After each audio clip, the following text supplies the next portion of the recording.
Welcome to Pennsylvania Newsmakers, and as always, thanks for watching. Well, Senator Bob Casey joins me, but first, the crisis in the state's public universities, as they say. Let's get to it. Welcome to the fast-paced and unrehearsed weekly discussion featuring the leaders who help shape your world. Join us as we address the issues that impact you each and every day. This is Pennsylvania Newsmakers. And now, here's your host, Terry Madonna. Well, the public universities in the state are very, very important, not just to the students and the personnel at the public universities, but to the economy of the regions in which they're located. Joining me to talk about that and a few other subjects is Jamie Martin. She's the president of the Association of Pennsylvania State College and University Faculties. Jamie, welcome to the program. Thank you, Terry. I'm very pleased to be here with you today. Well, I'll tell you something. The state legislature and the governor signed into law a couple of months ago a budget for the public universities without a nickel in new funding, as I understand it. You'll correct me if I'm wrong. First of all, talk about the importance of the universities to the students and not just to the personnel at the universities, but to the entire region in which they serve. They're extremely important to the economies of those regions. Yeah, absolutely. They can be the economic drivers in the regions in which they're located. And at this point, the mission of the state system, as you're well aware, was to provide a high quality and cost-effective, low-cost education for the students in the Commonwealth.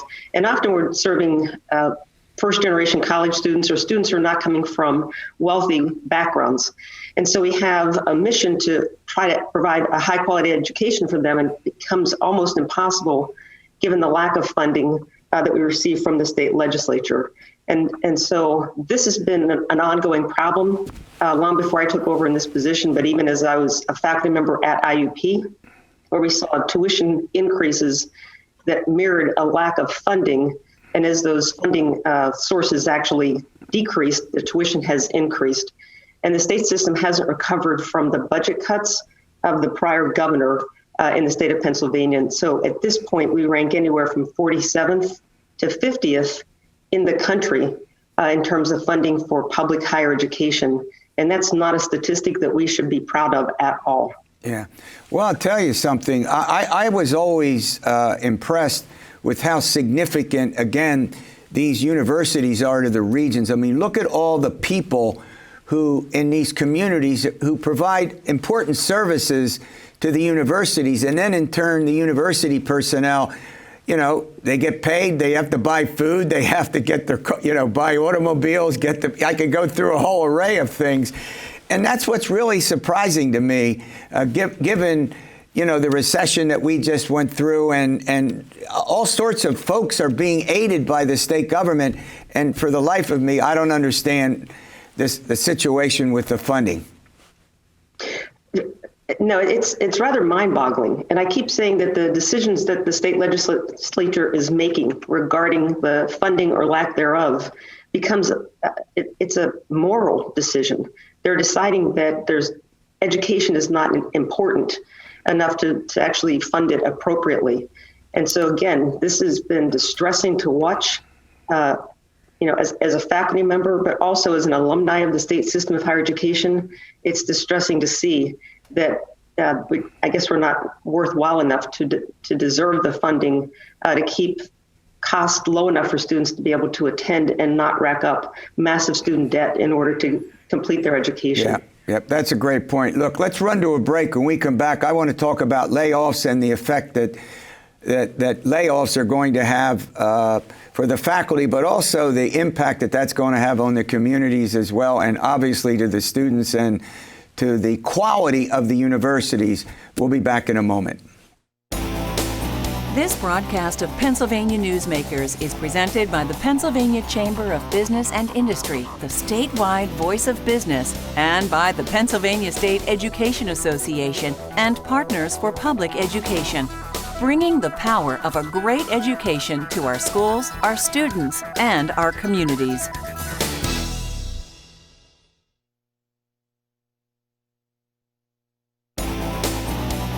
This broadcast of Pennsylvania Newsmakers is brought to you by the Pennsylvania Highway Information Association, the go-to source to learn about transportation projects and issues. Please visit pahighwayinfo.org. And by the Pennsylvania Manufacturers Association. Business in Pennsylvania is our business. Welcome back. I'm chatting with Jamie Martin. She's the president of the Association of Pennsylvania State College and University Faculties.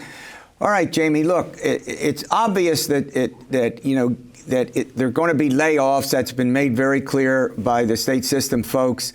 Letters have been sent out, and it's not just faculty, it's other personnel. So here's what are we looking at? We're in the midst of the pandemic. We've got a spike going on, and people are going to be put out of work, lose their health. I mean, we can go through the services that won't get provided to the university, but we also have to think about these individuals. What's amazing to me is that lots of folks are being protected by state government, you know what I mean, to get through this particular situation. It's pretty serious. Yeah, I've said that last Friday on October 30th was maybe the most grim and distressing day I've had professionally. On that day, we received copies of letters that were sent to 113 tenured and tenure-track faculty at 5 of our universities, including 81 at Indiana University of Pennsylvania, which would result in 25% of the faculty being lost, so a decrease of a quarter. There were 21 at Edinburgh University. We had additional ones at Lock Haven and Mansfield, and even at Cheney, there were 6 letters. And Terry, they're down to 33 full-time tenured or tenure-track faculty there. So to have received 6 letters, and that would be about 20% of the faculty, including losing all of their library services moving forward. It's just amazing to me, the cuts that are being made, and then the programs that are being discontinued at some of the universities, which means we'll have students in programs or majors that will no longer exist. And there doesn't seem to be a plan to help those students finish their degree programs. Yeah, and there will be more that's coming whenever additional letters would come out later in the year, probably targeting some of our adjunct faculties as well. And so we're probably going to be up over 200 faculty receiving letters. Yeah. Well, the other important angle here, and I think this is also extremely important, in that look what happens to the opportunities for students. These are students who are looking forward to professional and vocational, whole variety of careers. And bottom line here is that it's hurting the students as well as it's hurting a whole variety of other people connected to the universities. Yeah, and it's the faculty, it's our colleagues in AFSCME at times. So these are the individuals who keep the university grounds looking wonderful. They take care of residence halls. So we have a pandemic going on, and we're going to make cuts there where students are living. And what are we going to do if the dorms or residence halls aren't clean? It's a whole host of individuals who will be losing their job. And as you mentioned, healthcare in the middle of a pandemic. And to do this, to return to an arbitrary student-faculty ratio of 2010-11 makes it even all that much more distressing. Well, look, I want to thank you for coming on and providing this important analysis and review of the situation in the public universities. All right, coming up next, Senator Bob Casey joins me. We'll get to it. This broadcast of Pennsylvania Newsmakers is brought to you by Cross-State Credit Union Association. Credit unions, where people are worth more than money. To find a credit union that is right for you, go to ibelong.org. And by the Energy Association of Pennsylvania, Pennsylvania's energy information source.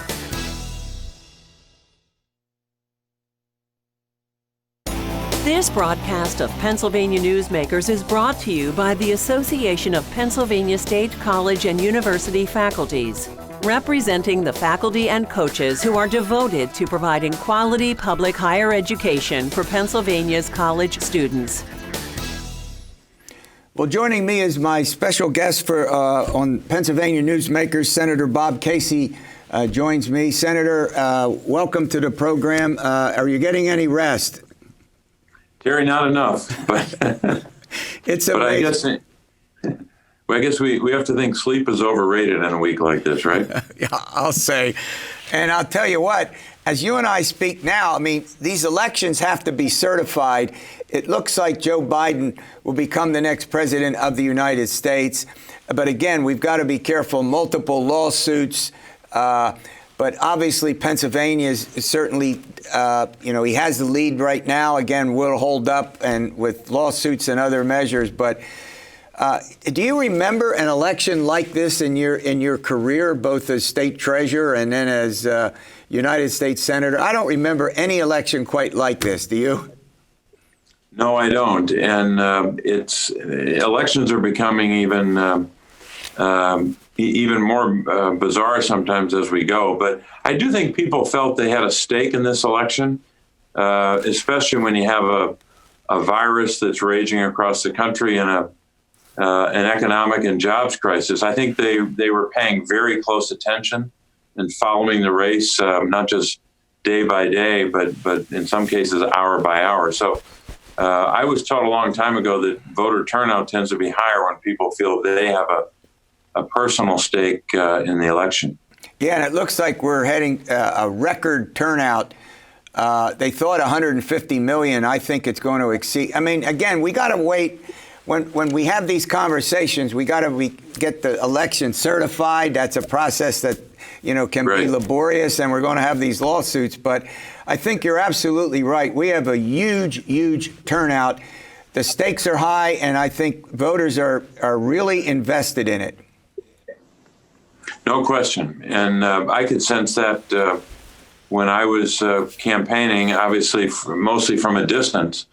But people are really engaged in this election, and that's one of the benefits of the advent of social media is that people can stay more connected to an election. They can learn a lot more about the candidates, about all kinds of mechanics of campaigns and what's happening day by day than we could years ago. But we also know the downsides of social media and how even though it might better inform people, it can also misinform people. You're absolutely right.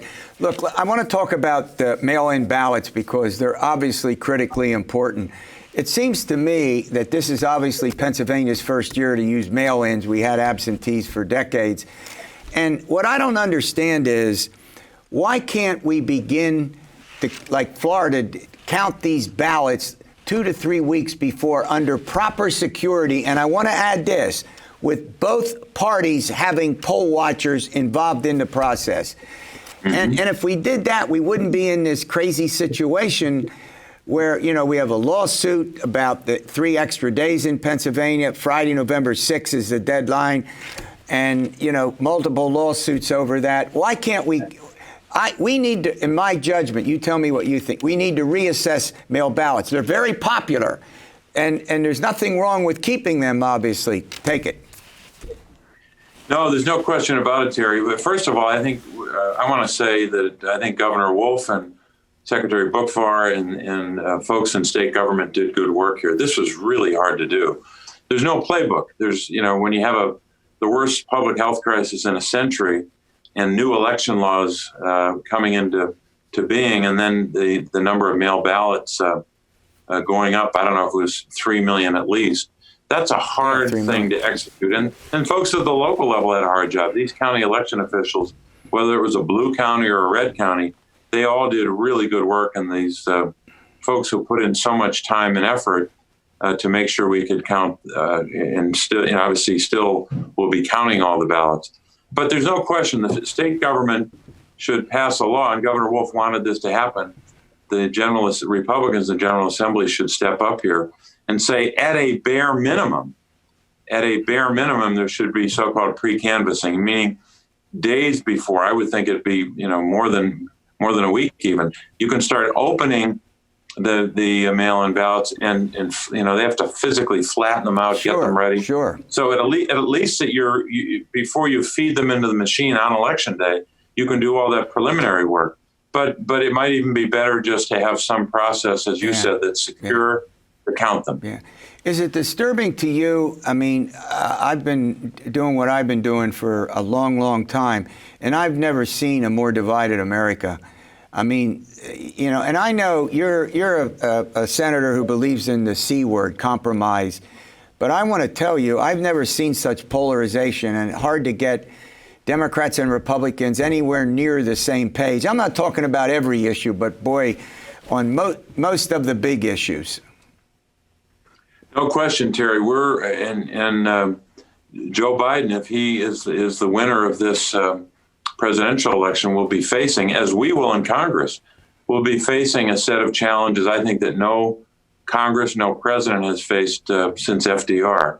Yeah. So we need to figure out ways to bring people together to meet the crisis of the moment, the virus and jobs. Yep. Start with that. That's enough. Yep. But there are a lot of other crises we got to meet as well. All right, we're going to run to a break. When we come back, I want to talk about an agenda. Look, I want to talk about an agenda. What's important, obviously, is moving forward. What is Senator Casey's agenda as we move into a new session of Congress? And we'll see where that all goes. All right, we'll be back after these words.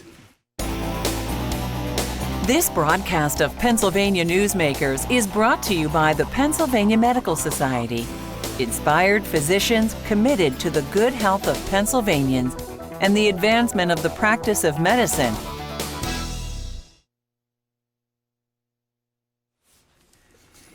Senator Bob Casey is my special guest. We're talking about a variety of things relating to the election, but now we're going to try something else. All right, Senator, let's talk a little bit about, obviously what matters is the agenda. It matters what Congress and the president can get done. So give me a sense about optimistic, pessimistic. We don't know who's going to control the Senate yet as you and I chat right now, and that will make a big difference. Take it, sir. Yeah, Terry, first and foremost, I think what should happen starting next week, regardless of where the details of the election are and what we do know or don't know, in this Congress that we're in right now, we should pass a relief bill that deals with the pandemic. That we should have passed a bill this summer. The House acted. They passed a HEROES Act back in May. Senate Republicans refused to move on legislation and have still really refused and haven't even joined the negotiations between the Speaker and Treasury Secretary Mnuchin. So first thing you got to do is pass a relief bill that provides help to families, helps those who are unemployed, more food assistance. I think Medicaid should be invested, and we need a big bill. Now, if that doesn't happen in November and December, that's got to be among the first orders of business in a new Congress and new administration. In addition to that, I think we're going to have to wrestle with this economic crisis, because even if the virus starts to go in the rearview mirror because of a vaccine, which we hope will be coming, I think the economic trauma here is going to last a lot longer. And we need to use figuratively speaking, we need to punch it. We need to punch it down, meaning get the unemployment rate down, put people back to work. I don't think we should reinvent the wheel. I'm going to be proposing a bill that will be a New Deal Works Progress Administration bill, a civilian conservation court type bill. Put people to work. And if you need federal government dollars to do that, we should do it. We can't wait around another year or two and hope that people can benefit from a growing economy and get hired. We should get people a paycheck and a job as fast as possible. Mm-hmm. Well, a compromise doesn't seem to be in store, so you could be in for a long haul. I have a question. Joe Biden has not been for Medicare for all or a single payer. He wants to keep the Affordable Care Act, but have a public option in it. Is that something now that is likely to happen? Amend the Affordable Care Act, not eliminate it. What's your sense about that? Well, I've supported a public option as well, and I think that's likely to be proposed, and I hope we can get a vote on it. But in the interim, we have a near-term and potentially urgent crisis there because, as you know, the Supreme Court of the United States will hear an argument in just a couple of days that will result in a decision or a determination about the Affordable Care Act. If the Supreme Court wipes out the Affordable Care Act, wipes out all protections for pre-existing conditions, we got to start over. Because in Pennsylvania, you got 1 million people who could lose the health care they gained and 5.5 million with pre-existing conditions. We have to act with urgency if that were to happen, and I hope I'm wrong, on a brand new healthcare initiative. We can't let people go without health care because of an act by the Supreme Court. I hope Republicans would abandon this idea of wiping out the Affordable Care Act. Maybe now that the election's over, they would do that. But my God, that's a terrible calamity for our state and for the nation. No, yeah. The other consideration is how quickly, and this whole fracking business has become a big issue, particularly in certain regions, like up in the Northeast, in the old anthracite coal region where you live, and then out in the South and out in the Southwest. Do you think there'll be an effort made by the progressives to eliminate fracking, to ban it completely? You know, Joe Biden has said, you know, maybe phase it out, but it's not imminent. I don't know what will happen in terms of members of Congress, but as you know, the gas extraction in our state has produced a lot of jobs and an energy benefit that has made us less dependent upon foreign oil. And it's mostly, the oversight in the regulations mostly by way of state government. But we should do this the Pennsylvania way, which means continue to have gas extraction, but do it the right way. Do it in accordance with the Pennsylvania Constitution that says in Article 1, Section 27, the people shall have a right to clean air, pure water, and you know the rest of it. But that's the way to do it. Rigorous, tough regulation so you don't pollute groundwater or drinking water. You know what Pennsylvania did for 100 years before the Clean Streams Act of 1965, I think it was. And we got to do it the right way. But that doesn't mean that we can't continue to have the benefit of gas extraction. Yeah, well, obviously that's a pretty big issue in the state. Again, particularly more in the regions where, you know, if you live in Philly or you live in, you know, it's not a transcendent issue. Well, look, I want to thank you for coming on the program. I know you're busy, and we'll get you back on soon. Thank you. All right. Thanks, Terry. We'll see you next week for another edition of Pennsylvania Newsmakers. And as always, stay well.